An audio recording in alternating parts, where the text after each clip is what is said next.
talking about fighting again. This time, it's not the sweet science. This is what's kind of moving into their territory, and that's mixed martial arts.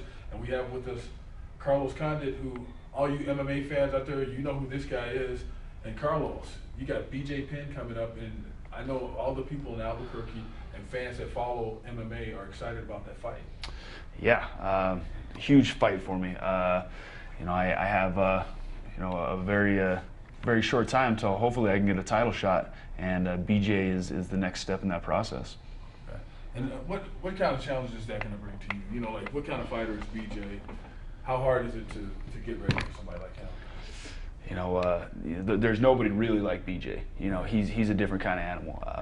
He's very well-rounded, has incredible ground skills, has some really effective striking, and you know, he's just he's a warrior. You know, mentally he's just very strong. So you know, I have my work cut out for me, but you know, I love a challenge.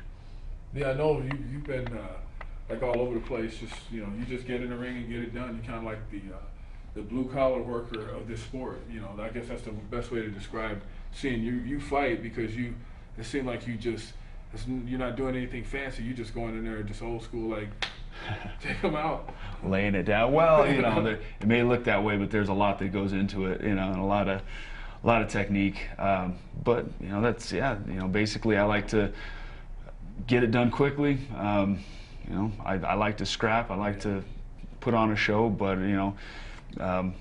Basically, I'm just trying to finish my opponent. You know, with this being like the epicenter of MMA fighting, you know, Jackson and Winklejohn and those guys are here. Mm-hmm. How much does it help you as a fighter when you're going up against people you don't know? I mean, it's almost. I mean, does that, knowing that you're training with those guys and knowing what kind of stable they represent, does that give you like added confidence when you go up against somebody? Without a doubt, training with Greg Jackson, Mike Winklejohn, you know, is an incredible confidence booster. But also training with the guys, the training partners that I get a chance to spar with every single day. Yeah. Guys from all over the world, all different backgrounds, you know, different martial arts. I really get a lot of different looks, you know, by going 20 minutes from my house. I mean, yeah, that's to your advantage too, because of the fame. Now you have all these different fighters from all over the world wanting to come and train here. Mm. And that, you know, as far as the fighters go, I mean, that's a hodgepodge. I mean, everybody's just nibbling off. It's like one big donut and everybody's taking a bite off of it. Yeah, absolutely. We got tons and tons of you know, well-known talent, you know, guys who are in the UFC, but there's a wealth of talent who are undiscovered, and these guys who, you know, you haven't heard of yet, but you will in the next couple of years.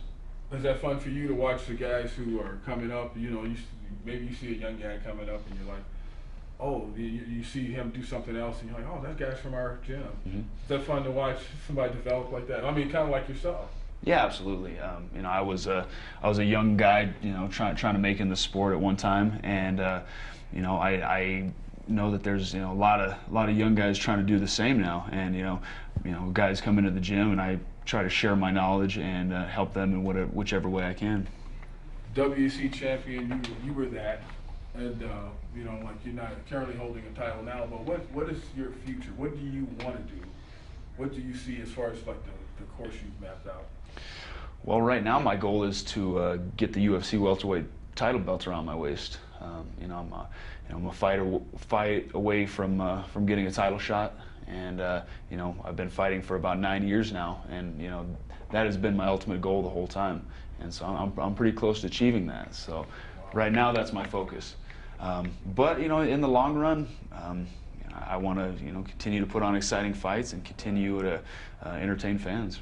So that BJ Penn fight is huge for you guys, because you can't, you know, like you don't have no setback, you know what I mean? Yeah, you know, it's absolutely the biggest fight of my life, and you know, probably the toughest opponent that I've ever faced. But you know, I think I'm up for the challenge. Now, the main event is going to be Diaz and who? George St. Pierre, the current title holder, okay, and Nick Diaz are going to fight for the title. And that's going to be October, and location? October 29th, Las Vegas. Not exactly sure whether it's going to be at MGM or Mandalay, but yeah, Las Vegas, Nevada. When you know, like when you see all the lights and all the hoopla surrounding the fight. You got to come out and get knocked out and fight somebody.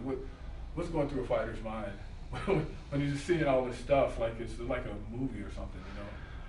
You know, for the most part, I'm pretty much focused on my opponent. You know, I honestly block a lot of the other stuff out, and just, you know, focus on my business. You know, afterwards sometimes I get a little bit overwhelmed. Like, wow, you know, I didn't realize how many people were actually out here cheering and watching before I got in the cage. But you know, when it's over, you're like, you know, a lot of people. when you watch it on TV, when you go back and watch like your match, does it freak you out? Does it look like what you think it would look like? Or because the reason I ask you that, I remember like you look at highlights of when you played sports. You know, all of us we've played sports before, and you see your highlights, and it doesn't look like it didn't feel like what it looked like. You know what I mean? Yeah. In the beginning of my career, it was like that. You know, you were doing a lot of things just instinctually, and after the fight, you hardly even remembered it. But these days, I feel like I'm much more relaxed in the cage. Yeah. So you know, I kind of have my mind about me a little bit more, and you know, I can pretty much recall everything that happens now. Okay. All right. Well, Carlos, anything else you want to share with us?